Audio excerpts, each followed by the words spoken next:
सोचो जरा, अगर अल्लाह सिर्फ एक किताब दे देता और कहता कि बस इसी को पढ़ लो, तो शायद हम कह सकते थे कि दीन सिर्फ लफ्जों का नाम है।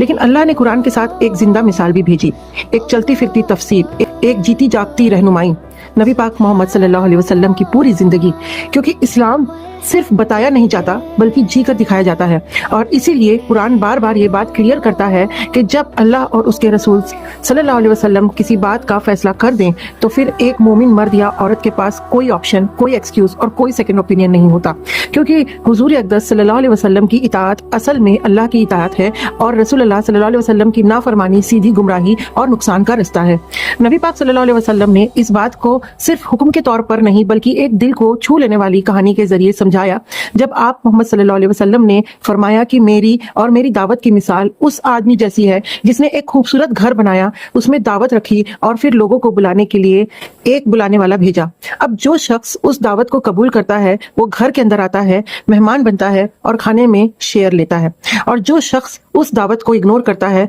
तो वो घर के बाहर ही रह जाता है। और फिर नबी पाक सल्लल्लाहु अलैहि वसल्लम ने वाज़ेह फरमा दिया कि वो घर जन्नत है और वो बुलाने वाला मोहम्मद सल्लल्लाहु ताला अलैहि वसल्लम है। और अब जरा अपने दिल पर हाथ रख के सोचिए कि जब जन्नत की दावत खुद नबी पाक सल्लल्लाहु अलैहि वसल्लम दे रहे हों और कोई शख्स ये कहे कि मुझे सिर्फ घर का नक्शा चाहिए, तो बुलाने वाले की फिर बात ही नहीं। तो ये कितनी बड़ी खुद फरेबी होगी। अफसोस की बात यह है कि आज ये सोच सिर्फ कहानी नहीं रही बल्कि एक कॉमन मेंटालिटी बन चुकी है, जहां हम लोग कहते हैं कि हमें सिर्फ कुरान चाहिए, जबकि नबी पाक सल्लल्लाहु अलैहि वसल्लम ने 1400 साल पहले ही इस रवैये से वार्न कर दिया था कि और फरमाया था कि एक वक्त आएगा जब लोग आराम से अपने बिस्तर या सोफा पर बैठकर सुन्नत को नजरअंदाज करेंगे, हदीस को अपनी लॉजिक, अपने रूल्स और अपने इंटेलेक्चुअल फ्रेमवर्क से जज करेंगे और फिर कहेंगे कि हम दीन को फॉलो कर रहे हैं, जबकि हकीकत यह है कि सुन्ना के बगैर ना कुरान को समझा जा सकता है और ना ही उस पर अमल मुमकिन है।